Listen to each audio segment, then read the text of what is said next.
Sometime on May 22, 1988, Gina married Chi-Ming Choi at Manila Cathedral. After the celebration of their marriage and wedding reception, they went and proceeded to the house of Chi-Ming Choi's mother.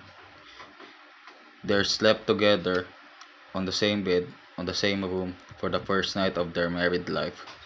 According to the wife, Gina, contrary to her expectations, that is newlyweds, they were supposed to enjoy making love or having sexual intercourse to each other. However, Chiming Choi just went to bed, slept on one side thereof, then turned his back and slept. There was no sexual intercourse between during the first night. The same thing happened on the second, third, and fourth night in an effort to their honeymoon on a private place where they can enjoy.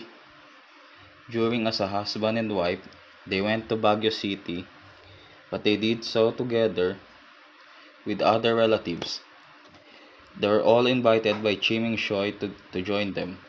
They stayed in Baguio City for 4 days, but during this period, there was no sexual intercourse between them since Chiming Shoy avoided her by taking a long walk during fiesta time or by just sleeping on a rocky chair located at the living room.